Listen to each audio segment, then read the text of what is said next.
It's good to see all of you. I know we say that every time we talk, but it really is.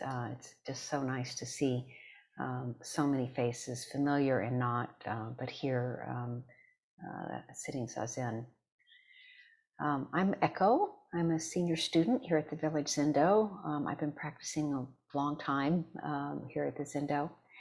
And I'm in Jupiter, Florida. We just arrived back here after a season in Western New York State on Lake Chautauqua.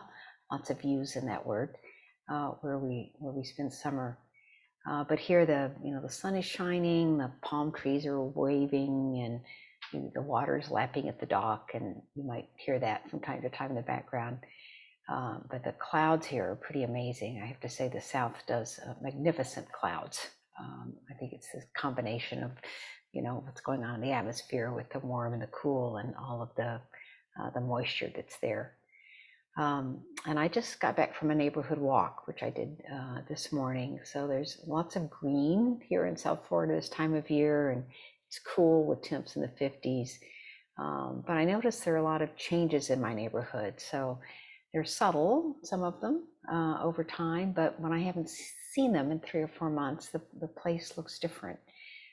So my neighborhood's changed. There are some new houses, there's some different cars, there are more dogs, the water is a little higher, but just like with my life, things are subtly different mostly, but different over time. And that brought me to what I want to talk about today, which is why I sit Zazen, why I meditate. Because I've been sitting Zazen now for a couple of decades anyway. And if I look at that from this distance of time, I can see why I continue to sit. So just a little background. I found the Village Zendo about 2 decades ago. I just moved to New York City. I sat with another Zen sitter when I first got there, but there just wasn't any personal connection. I had something happen when I was on my cushion. I wanted to talk with someone about it, and I inquired, and I got an email back encouraging me to sit more. And that's very Zen, right? Just keep sitting. But I just didn't feel like I had a connection there. And so by some miracle, a friend of mine who was then like in my second tier of acquaintances, Jane Smith, for those of you who know her, who's a dear friend now, mentioned that there was a really small Zen group near me on Washington Square Park. And so I wandered into this living room that was crowded with Zafus and Zabutans, and of course in their pre-Roshi state, there were Inkyo and Joshin and the Village Zendo. And there was plenty of attention and personal connection there. There was a living room for one that we were sitting in. Then there was the miso soup that was in the kitchen, whenever we had Zazen Kai, and occasionally we'd have a meal out together. I think it was in the second year that I took Jukai with part of our small Sangha. And then within a couple years, I had moved to Sausalito for an adventure that included living on a houseboat, driving over the Golden Gate Bridge to go to work as a consultant for a startup, and meeting my now husband, Bob, who some of you know is Zviryu. But even then, I kept in touch. I did my Jukai study remotely. I came back year after year for sessions, flying in from wherever I was. And some days, some years, I sit more, and some I sit less, but I always sit. And I'm not the most scholarly of Zen students. I thought I would be. I bought lots of books. As you can see from my background, it's a habit I have of buying books. And I really thought I would be quite scholarly. It's part of what attracted me to Zen was this long history of scholarship, but that just hasn't been my path so far. I was really drawn to the simplicity of the practice, a way that I wanted to live, but I didn't realize at all the impacts that it would have on my life. So early on in my days of sitting, I had years of aches in my knees, times I didn't think I would get through our sitting periods. I had in long session periods, I'd have my back would hurt. I had sort of my long suffering neck and shoulders, which had their own issues that we brought into the Zen practice. And often I was overtired from work, and I was so sleepy that I could hardly make it through the afternoon sessions. And then when on my cushion, I'd have these endless periods of mind games, making up stories about my life or about something I'd read about Zen or something someone had said, and sometimes coming back to my breath. And then there'd be more stories, more breath.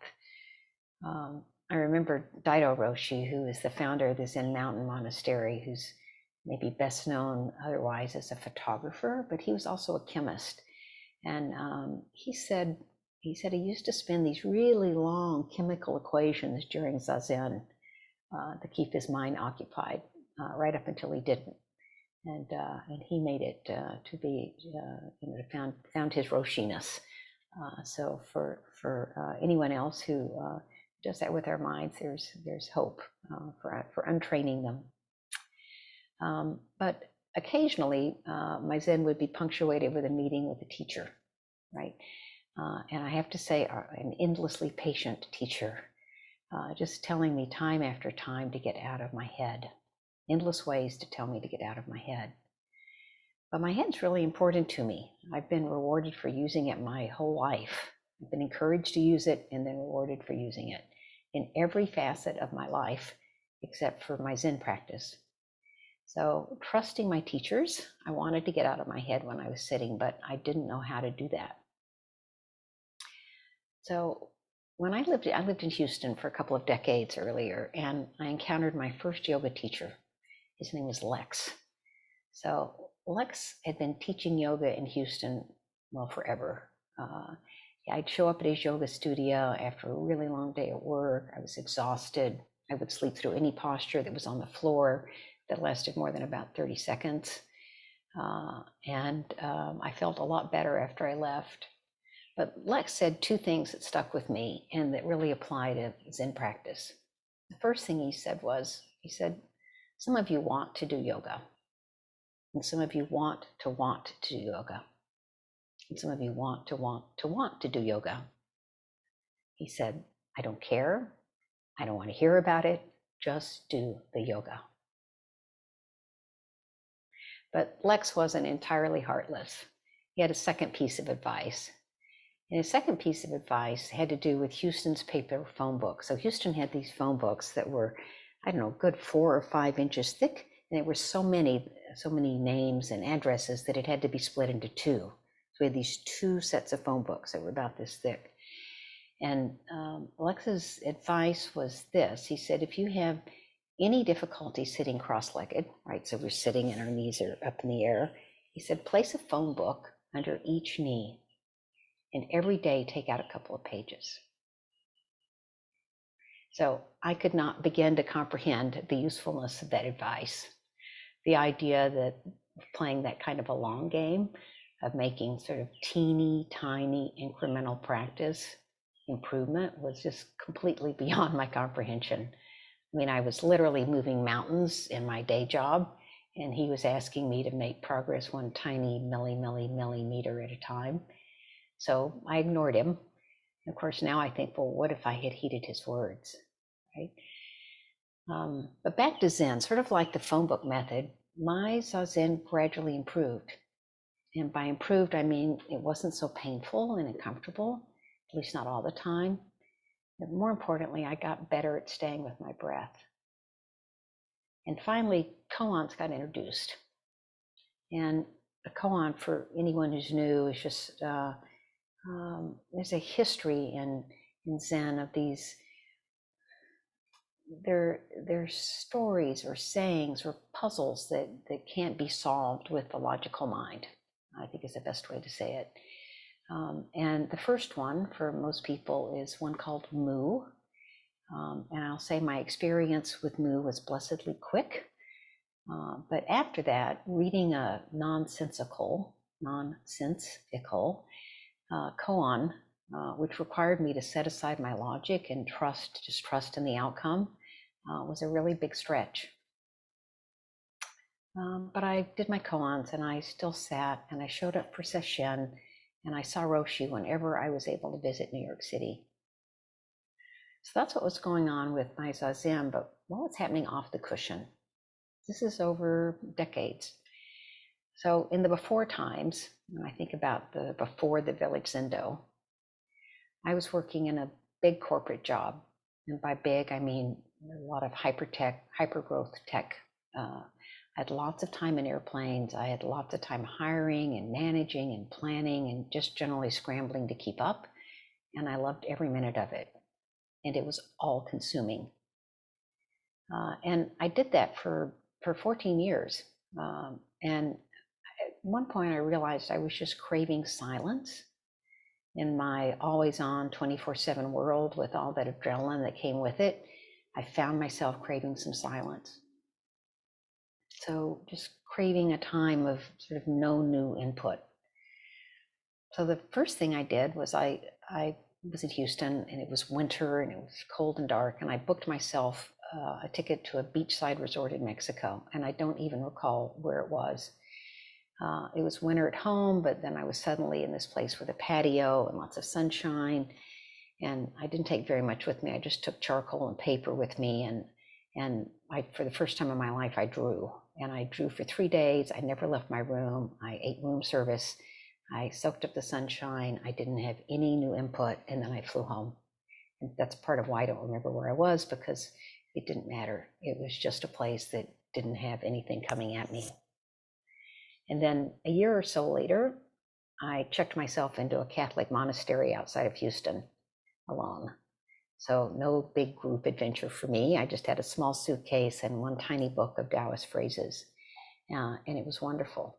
I had a 3-day weekend where I just let things settle. The nuns took care of feeding. I had a bed and I had a garden, and it was lovely. And in part because of that, I eventually found a way that I wanted to live, and that connected me to Zen. And then I found the Village Zendo. And importantly, I realized over time, because of this, because I sit Zazen, my behaviors changed over time. And some of the ways that I know that they've changed, I know because I know myself, and sometimes it's because other people have commented on the ways that I've changed. But I know as I got better at paying attention to my breath, I got better at paying attention to other things. I began to see things from multiple perspectives, and I had a much greater respect for causes and conditions. So, for example, I got my booster shot last week, yay! And the first day or so, feeling really flu-like, I woke up sort of feeling that the day after the booster shot. But then the thought that came was, a lot of people wake up feeling like this every day. Every day they wake up feeling like this. And it was an experience that was so different for me, because I don't wake up feeling like that every day. And I thought, would I've had that thought without my Zazen? Would I have noticed what was going on for other people outside my little sphere? And honestly, my answer is no. That comes from my sitting. It comes from paying attention to my breath. And I was talking with Sri Ryu about pumpkin carving. When I first moved to Vermont, I had a new friend. She invited me to come to her house and carve pumpkins for the Halloween season. And I did, and it was so much fun. I really enjoyed it. And I thanked her and I said, wow, that was the first time I ever carved a pumpkin. I was in my 40s. And I really enjoyed it. Thank you. And she said, oh, that makes me so sad. And Siri pointed out, because we know this person pretty well, she was brought up in an atmosphere of negativity. So that is her lens. And it's something that I would not have seen or appreciated without my Zazen.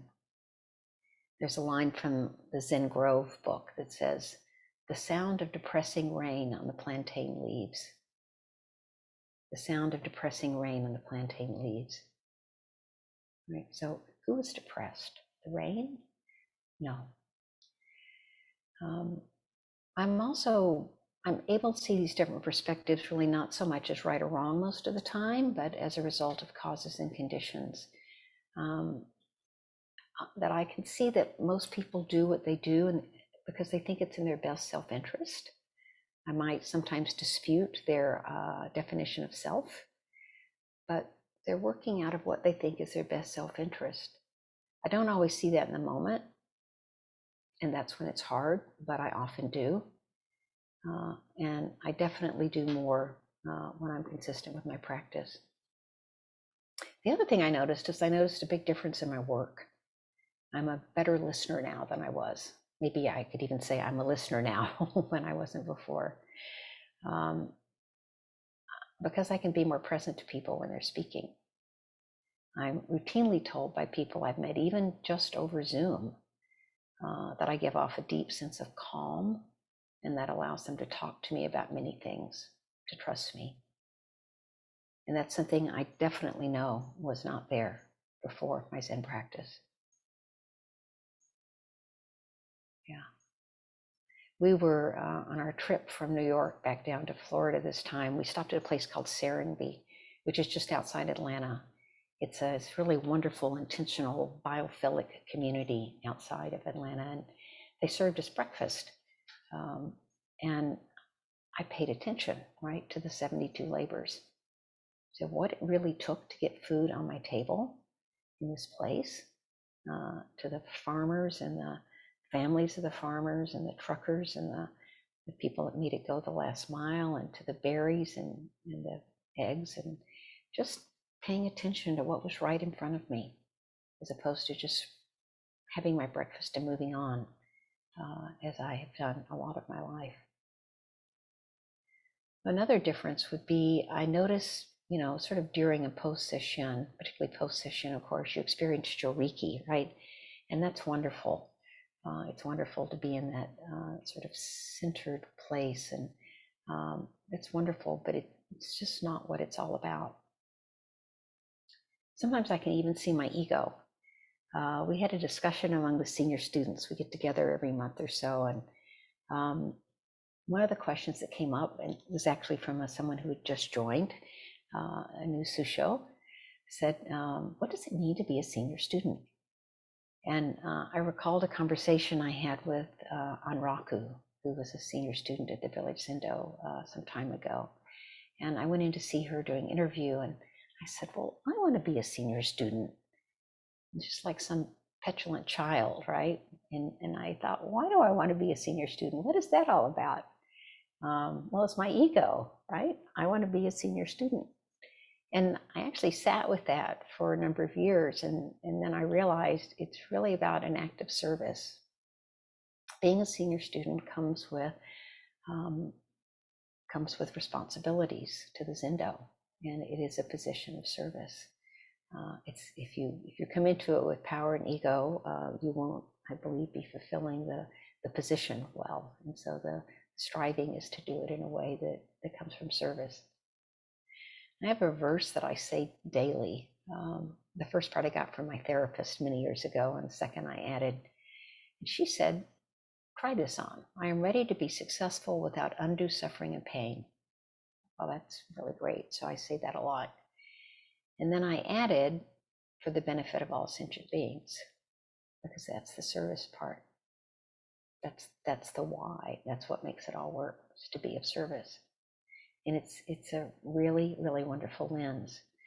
Am I perfect in it? Probably not, but still, what a lens. So from time to time, I ask myself, right, why do I do this? Why do I sit Zazen? Certainly a lot of other people ask me that as well.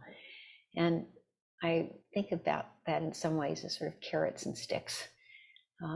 Roshi said to me, Roshinko said some long time ago, it would be a shame to miss your life. And Zazen has provided me a way to miss less of my life. And I remember my mother, towards the end of her life, looked back and said, it just all seems like it was a dream. And in some ways, it is a dream. And in other ways, it would be a shame to miss it. to miss the experiences that are present for us. But at the end of the day, I think I sit because my life became easier. There's a Roshi at the Zen Center in Shelburne, Vermont, who I sat with a couple of times, and she said, I just noticed once I found Zen, my life became easier. And I think that's true for most of us. We stop fighting the causes and conditions and understanding them. We start seeing things from different perspectives. We start seeing life as an opportunity for service. And so the biggest impact is really that I experience more of my life. So there's a koan, there's always a koan, from the Blue Cliff record that I think relates directly to this, and it's Sui Feng's grain of rice. So Sui Feng, who's teaching his community, said, "Pick up the whole great earth in your fingers. It's as big as a grain of rice. Throw it down before you. If, like a lacquer bucket, you don't understand, I'll beat the drum to call everyone to look." I'm going to say it again because it's short. Pick up the whole great earth in your fingers. It's as big as a grain of rice. Throw it down before you. If, like a lacquer bucket, you don't understand, I'll beat the drum to call everyone to look. Love that koan. So Sui Feng, who's also known as Itsun and Seppo, he shows up in 4 koans in the Blue Cliff records. He lived in the 9th century, and Sui Feng, which means snowy peak, is the name of one of the mountains where he lived, and that's what he's called according to Zen custom. And he studied with several great teachers. He spent time in a stone grotto, which may be why I was attracted to him, was he found a way to get that time of no new input. He eventually was urged to speak in the world and teach, and at age 49, he began to teach, and with 10 years, he was such a powerful teacher that he had 1,500 followers. He was a great teacher and really embodied the Zen proverb that a superior vessel takes a long time to complete. Just like Zazen for most of us, right? To become a superior vessel, it takes a long time to complete. By the age of his death at age 87, he had 56 enlightened disciples, many of whom were in the Blue Cliff record. So he knew a lot about picking up the whole great earth in your fingers. So picking up the great earth in between your fingers, how do we do that? Well, it's different for everyone, of course, but for me, the path was learning to breathe and to carry that into my life. And that's why I sit Zazen. So to close, just a verse from the Zen Grove. A single kind of sound gives rise to endless variety of feelings. Some sounds of that kind we can bring ourselves to hear. Others we can't bear to listen to. So please listen and please sit so you can hear it all when you do. Take good care. Thank you.